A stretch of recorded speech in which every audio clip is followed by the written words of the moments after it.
os animais e o homem. Se pelo que toca à inteligência comparamos o homem e os animais, parece difícil estabelecer-se uma linha de demarcação entre aquele e estes, porquanto alguns animais mostram, sob esse aspecto, notória superioridade sobre certos homens. Pode essa linha de demarcação ser estabelecida de modo preciso? A este respeito é completo desacordo entre os vossos filósofos. Querem uns que o homem seja um animal, e outros que o animal seja um homem. Estão todos em erro. O homem é um ser à parte, que desce muito baixo algumas vezes, e que pode também elevar-se muito alto. Pelo físico, é como os animais, e menos bem dotado do que muitos destes. A natureza lhes deu tudo o que o homem é obrigado a inventar com a sua inteligência, para a satisfação de suas necessidades e para a sua conservação.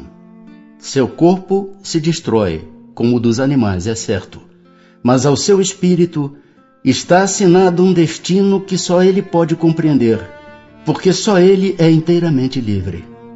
Pobres homens que vos rebaixais mais do que os brutos, não sabeis distinguir-vos deles? Reconhecei o homem pela faculdade de pensar em Deus.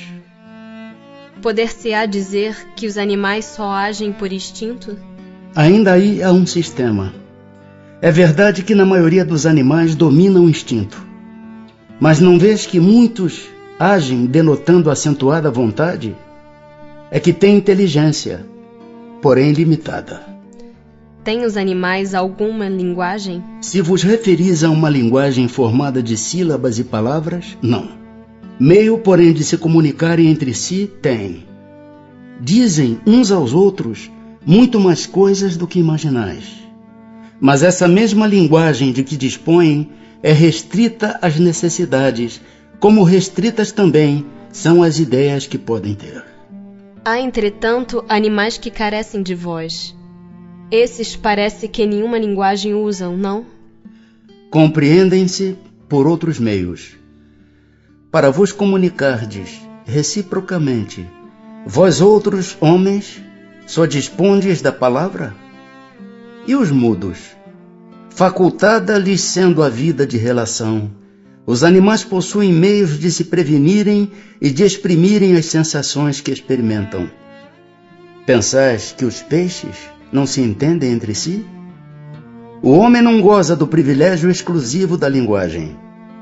Porém, a dos animais é instintiva e circunscrita pelas suas necessidades e ideias, ao passo que a do homem é perfectível e se presta a todas as concepções da sua inteligência. Gozam de livre-arbítrio os animais para a prática dos seus atos? Os animais não são simples máquinas como supondes. Contudo, a liberdade de ação de que desfrutam é limitada pelas suas necessidades e não se pode comparar à do homem.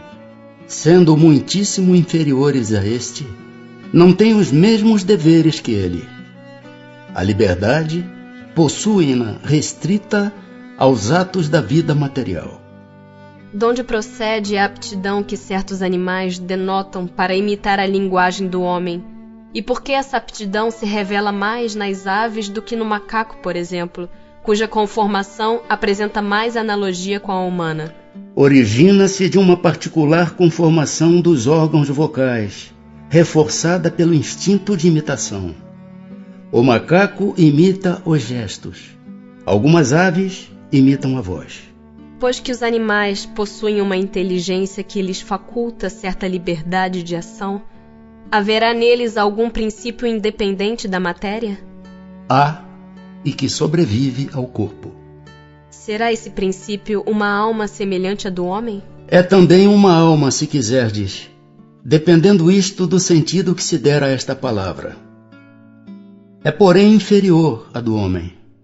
Há entre a alma dos animais e a do homem distância equivalente a que medeia entre a alma do homem e Deus. Após a morte, conserva a alma dos animais a sua individualidade e a consciência de si mesma? Conserva a sua individualidade, quanto à consciência do seu eu, não. A vida inteligente lhe permanece em estado latente. A alma dos animais é dado escolher a espécie de animal em que encarne? Não, pois que lhe falta o livre arbítrio. Sobrevivendo ao corpo em que habitou, a alma do animal vem a achar-se, depois da morte, num estado de erraticidade como a do homem? Fica numa espécie de erraticidade, pois que não mais se acha unida ao corpo, mas não é um espírito errante. Pois que os animais, mesmo os aperfeiçoados existentes nos mundos superiores, são sempre inferiores ao homem, segue-se que Deus criou seres intelectuais perpetuamente destinados à inferioridade, o que parece em desacordo com a unidade de vistas e de progresso que todas as suas obras revelam. Tudo em a natureza se encadeia por elos que ainda não podeis apreender. Assim, as coisas aparentemente mais díspares têm pontos de contato que o homem no seu estado atual nunca chegará a compreender. Por um esforço da inteligência poderá entrevê-los, mas somente quando essa inteligência estiver no máximo grau de desenvolvimento e liberta dos preconceitos do orgulho e da ignorância, logrará ver claro na obra de Deus. Até lá, suas muito restritas ideias lhe farão observar as coisas por um mesquinho e acanhado prisma. Sabei não ser possível que Deus se contradiga e que na natureza tudo se harmoniza mediante leis gerais, que por nenhum de seus pontos deixam de corresponder à sublime sabedoria do Criador. A inteligência é, então, uma propriedade comum? Um ponto de contato entre a alma dos animais e a do homem? É. Porém, os animais só possuem a inteligência da vida material. No homem, a inteligência proporciona a vida moral. Considerando-se todos os pontos de contato que existem entre o homem e os animais, não seria lícito pensar que o homem possui duas almas, a alma animal e a alma espírita, e que se esta última não existisse, só como o bruto poderia ele viver? Por outra, que o animal é um ser semelhante ao homem, tendo de menos a alma espírita? Dessa maneira de ver, resultaria serem os bons e os maus instintos do homem efeito da predominância de uma ou outra dessas almas? Não. O homem não tem duas almas. O corpo, porém, tem seus instintos, resultantes da sensação peculiar aos órgãos. Dupla no homem só é a natureza. Há nele a natureza animal e a natureza espiritual. Participa pelo seu corpo da natureza dos animais e de seus instintos. Por sua alma, participa da natureza dos espíritos. De modo que, além de suas próprias imperfeições de que cumpre ao espírito despojar-se, tem ainda o homem que lutar contra a influência da matéria? Quanto mais inferior é o espírito, tanto mais apertados são os laços que o ligam à matéria. Não vedes? O homem não tem duas almas. A alma é sempre única em cada ser. São distintas uma da outra, a alma do animal e a alma do homem, a tal ponto que a de um não pode animar o corpo criada para o outro. São distintas uma da outra a alma do animal e a alma do homem, a tal ponto que a de um não pode animar o corpo criado para o outro. Mas conquanto não tem a alma animal, que por suas paixões o nivele aos animais, o homem tem o corpo que às vezes o rebaixa até ao nível deles. Por isso que o corpo é um ser dotado de vitalidade e de instintos, porém ininteligentes estes e restritos ao cuidado que a sua conservação requer. Donde tiram os animais o princípio inteligente que constitui a alma de natureza especial de que são dotados? Do elemento inteligente universal. Então, emanam de um único princípio a inteligência do homem e a dos animais? Sem dúvida alguma, porém no homem passou por uma elaboração que a coloca acima daquela que existe no animal.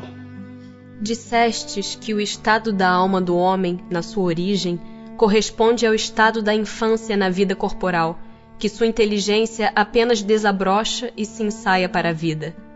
Onde passa o espírito essa primeira fase do seu desenvolvimento?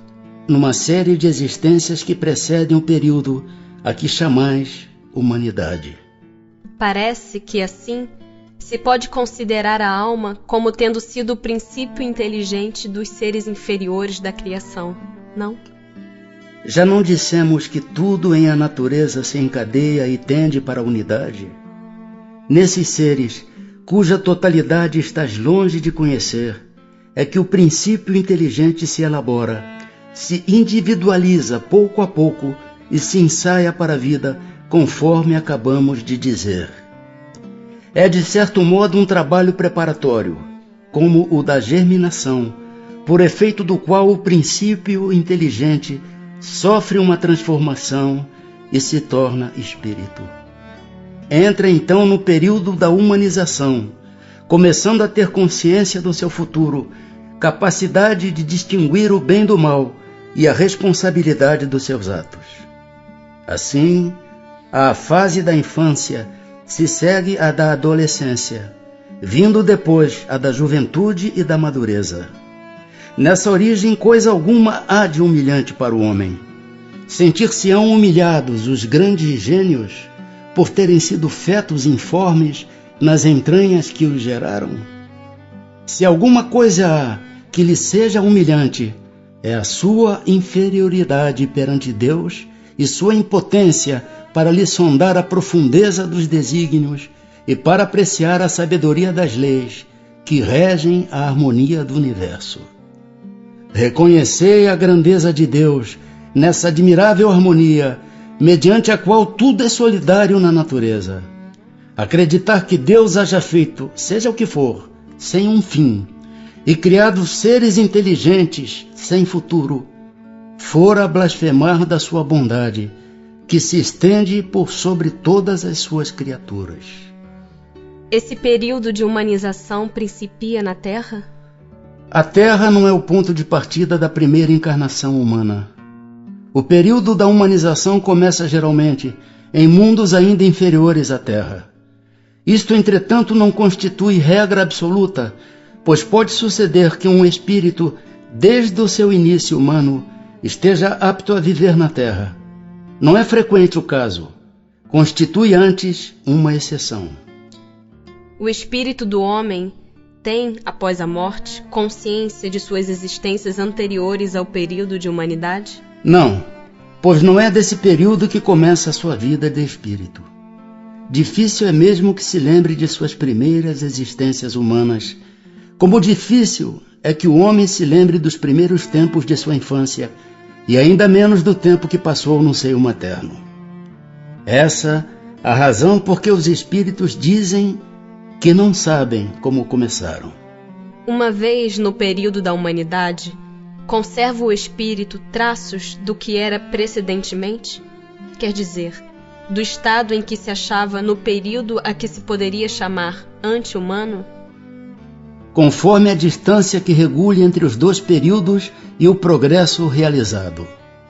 Durante algumas gerações, pode ele conservar vestígios mais ou menos pronunciados do estado primitivo, porquanto nada se opera na natureza por brusca transição. Há sempre anéis que ligam as extremidades da cadeia dos seres e dos acontecimentos. Aqueles vestígios, porém, se apagam com o desenvolvimento do livre-arbítrio. Os primeiros progressos só muito lentamente se efetuam, porque ainda não têm a secundá-los à vontade. Vão em progressão mais rápida, à medida que o espírito adquire mais perfeita consciência de si mesmo. Ter-se-ão enganado os espíritos que disseram constituir o homem um ser à parte na ordem da criação? Não, mas a questão não fora desenvolvida. Demais há coisas que só a seu tempo podem ser reveladas. O homem é com efeito um ser à parte, visto possuir faculdades que o distinguem de todos os outros e ter outro destino. A espécie humana é a que Deus escolheu para a encarnação dos seres que podem conhecê-lo.